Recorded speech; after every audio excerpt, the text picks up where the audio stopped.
Hi, I'm Joni Patry, and welcome to my YouTube channel. Well, today I want to continue on with talking about the different planets going through all 12 houses. And the most important planet that I think in Vedic astrology is the moon. The moon is what sets up our entire life cycles called the dashas. Wherever your natal moon is, according to what nakshatra it's in, will determine your entire cycles of your life through the dasha system. It's an amazing tool for prediction. But before I start, please let me go over that everything I'm going over is in my book called Astrology, the Divine Order of the Universe. And let me just say, this is all about the houses, the numbers, and how everything is in its divine order. Now, one more book I want to point out, which is pertinent, I think, to all of this, is you'll find most everything in my textbook for my university, which is Eastern Astrology for Western Minds. So I have this stellar school that's all online called the University of Vedic Astrology, and that's my textbook. But all that I'm teaching here in these classes really does relate in greater depth beyond what you can imagine in my university. So check it out. It is universityofvedicastrology.com. You'll be glad you did. And let me continue on with the power of the moon. I want to process the moon as it sits in all 12 houses. So you're going to want to figure out what house your moon sits in. And the way that you can do that is you'll have to go to my website to calculate your chart if you don't know it. We're talking about Vedic astrology, which uses the sidereal system, not Western. So if you don't know where your moon is according to sign and house, check it out on my free chart calculator, which is on my website, galacticcenter.org. So the moon, as I said, the moon is the mind, it's consciousness, and it sets up our whole life cycles. And it particularly deals with our emotions, how we feel about things in life. So whatever sign, whatever house your moon's in is imperative as to who you are. And you can always look at your moon according to what sign it's in and mark that as the ascendant. We call that Chandralagna because the moon has that much importance. If you make it the first house and you look at where all your other natal planets are, as well as where the planets are transiting, you'll have a very definitive idea as to what you're feeling and going through in life at the time that planets transit from the moon. But let's talk about from your ascendant, what house your moon resides in. So if your moon is in the first house, then you are ultra mega sensitive to everything in the environment, everything. You feel, you sense, you taste, you see, you hear more acutely than other people. You may not even realize it.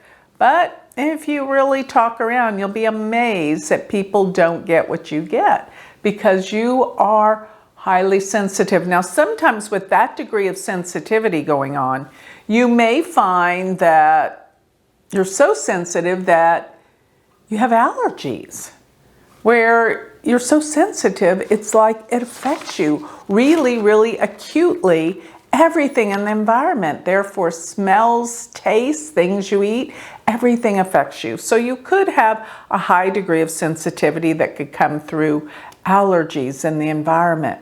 But the moon in the first house, I'll tell you, you are so sensitive, but you are so strong because the moon there gives you great strength of character, but you're so strong that you would never let anyone know just how sensitive you really are and how you get your feelings hurt so very easily. So I want you to be aware that it's okay to let people know when you're hurt. But you never will, because you have that great degree of strength, but you know how deeply you feel. But just like the crab, as in Cancer, the sign Cancer, the crab is representative of it. You have that hard shell on you, and you won't let people know how soft you are underneath the surface, just as a crab is. But one thing you do have to try to remember is to let go of things. Sometimes the crab will grasp on, hold on to things all the way till it's death. So remember, by letting go is how you'll heal and make your life better. But it's a powerful placement to have the moon in the first house, very powerful. So if your moon is in the second house, you've had a very sensitive and emotional upbringing. There was so much that went on in the home and the family. And it's really created an idea that you have to find your own protection. And what that means is through your job, your career, how you make your money, you've got to find your own protection in this world where you can feel like you have security. That's what the moon in the second house is going to really deal with, a sense of needing security, and you will definitely seek and find that. Your mother might have been overly sensitive and protective as you were a child, because the moon is the mother. In the second house, it deals with family and the people around you as you're a child and growing up. And the moon definitely deals with a sense of security. So you're always seeking that. Maybe you didn't feel it as strongly as you should have and could have in childhood experiences, but you will seek and find that as an adult. But please be careful about the things you eat, because the second house deals with our mouth and what we consume. And you're highly sensitive to many foods. You may even have allergies to certain foods. Be careful, watch what you eat. Take note of how you feel when you eat certain things. That will help you tremendously. And when you speak, please make sure that you aren't overly protective and sensitive, because sometimes you'll throw your emotions out as you speak, wearing your heart on your sleeve. Now, the moon in the third house can deal with your quality of education, which you love to learn, and you put your whole heart and soul into learning and your education. And one thing that's really strong about you is your ability to memorize and retain things. Sometimes hold on to things too much. That's another issue of the moon, of holding on to things. But the moon is the light. It's a reflective force. And as it's in the third house, you reflect what you've learned and what you know. You give it out there in return. Now, when it comes to brothers and sisters, you probably more than likely have a sister. Or if your moon is extraordinarily strong by placement, by exaltation and such, you may be the youngest one of your family. But otherwise, you'll have female siblings. And there is a deep connection with them. And there is some vivid karma that you have to work with that is highly emotional. You've got to deal with these emotions. Excuse me. And your mother may even be involved in something like this, because the mother is probably very close to you by being in the third house. And the way that you communicate and pass on information is highly sensitive and emotional. As a matter of fact, this will make you very, very good in any forms of communication skills. Now, if the moon is in the fourth house, you love your home, you love your family, and you're close to your mother. Very unusual connection with the mother. And you're always searching for security. And you find a deep sense of security in property, real estate, and your home. This is the fourth house. Plus, with it being in the fourth house, there may be This is a very spiritual house. You really, really need to retreat and find your solitude many, many times with the moon in the 4th house. But overall, the moon is the indicator for the 4th house. It's a karaka. So this is a very, very good place to have your moon. It's solid, it's great. So if your moon is in the 5th house, you are vastly creative and you will find the need to create, make things, even businesses, anything to do with creation you love. But one thing I have found, this isn't always the case, but I have found numerous times that when the moon is in the 5th house, the person can have just one child. And I've heard from individuals that have the moon in the 5th house, they say, I just can't imagine loving another child as much as I do this one. I can't have another one. And that's what happens many times, not all the time, but I've seen it. The 5th house is children and what we create. And generally, it can be a female child. The first one can be a girl. But the 5th house, in terms of intelligence, gives this incredible mind that comes up with stories, creations, and people will come to you for your advice because you are considered the great advisor. And both the moon in the 4th house and the 5th house deals with love and attention and receiving and giving love. But even so, it gives a remarkable memory to have the moon in either the 4th or the 5th houses. Now, if the moon is in the 6th house, this is the house that deals with health and healing. And it actually deals with the digestive tract.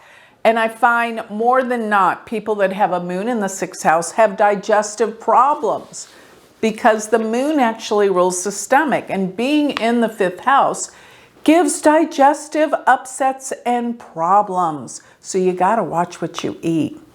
But the moon in the 5th means you're a hard worker and you love to be involved in issues around health and healing, and most of all, helping people. You would be an enormously wonderful counselor to be healing and helping people, giving them guidance. You love to guide people, to heal people, and to help people. That's a beautiful placement for the moon. Just watch what you eat.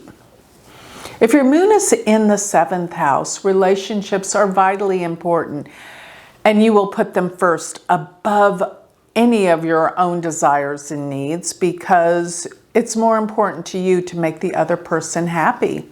And that's what you do. So if you have a partner, though, that is very fluctuating and changing in their ideas, their thoughts, and their emotions, it will be a problem. Because you want security, but here you are attracted to somebody who has a fleeting mind and changes their mind and opinions and emotions quite rapidly, and that will bother you. So the moon in the 7th house can give very tight, close relationships, but at the same time, they can be problematic because the moon is the planet that moves the fastest and represents where fluctuation and change is most relevant in our life. The moon in the 8th house, it can definitely mean that there are major emotional issues throughout life and problems with the mother. Remember, the moon is the mother. And if you put it in the 8th house, the mother usually has a difficult life. It doesn't always relate to difficulty with the mother, but it will relate to that the mother's had a very difficult life. And emotionally, there's need for therapy and consultation and psychoanalysis with the moon in the 8th house. One way or another, this is going to be one of the things that you're drawn to the most: psychology, research, analysis, wanting to figure out why something is the way it is. This is what you're all about, discovering how to delve into who you really are. And the moon in the 8th house will give you incredible psychic intuitive powers, so use them wisely. If you have the moon in the 9th house, there's this emotional attachment to the father. And you have a high degree of sensitivity towards what you believe, your spiritual interest, and your truths, what you're going to be doing with your life. There's an intense need to travel extensively around the world, just as well as the moon being in the 3rd house. One will travel extensively, as well as one with the moon in the 9th house will travel even more extensively because it's long distance travel around the world. But the moon in the 9th house will draw one to higher education, learning, teachers, and maybe even come to the point where they become the teacher. So if the moon is in the 10th house, well, the 10th house is the public and your reputation, and the moon can represent the masses, the public. And it's been said that the moon in the 10th house can represent someone that has notoriety or fame, recognition in whatever field that they are in their life. Whatever their field of expertise is, they will be well known in their area or even far and wide. But the moon gives you public recognition in the 10th. Plus, it makes you really involved in your work and your career. You love what you do and you're passionate about it. And you will most probably be the boss. And if you're not, you will probably end up working for women. That's the case of the moon in the 10th. So if your moon is in the 11th house, that's a house of groups, friends, and organizations. And yes, you will be very popular with the moon in the 11th house. But you don't let a lot of those people into your life. It's more like you have so many acquaintances, but not that many really, really close friends. So as everyone thinks, oh, she's got so many friends or he's got so many friends, but essentially they're all superficial acquaintances. Not all of them, I take that back, but most of them. And they all circle around you. And you're friendly, you're nice, you're sociable, but you don't let a lot of them in. Not into your heart and soul, where you share your intimate feelings. Only a few experience that. So you'll be part of a lot of groups and organizations and possibly even be the head of some. These are organizations that you feel passionate about. And you could have an older sibling. And guess what? It'd be a sister. But in many cases, if the moon is very strong by sign, you're the oldest one. But in the instances that you're not, usually you'll have an older sister, and they can be very complicated at times, very changeable. Now, the moon in the 12th house, this would make you very intuitive, very psychic, very aware. And you would probably have very prophetic dreams, so pay attention. That's where you really come alive. Your subconscious mind reflects the day, and you can get so much information. The moon in the 12th house can also deal with the fact that you don't really know how to let go of the past. You remember everything.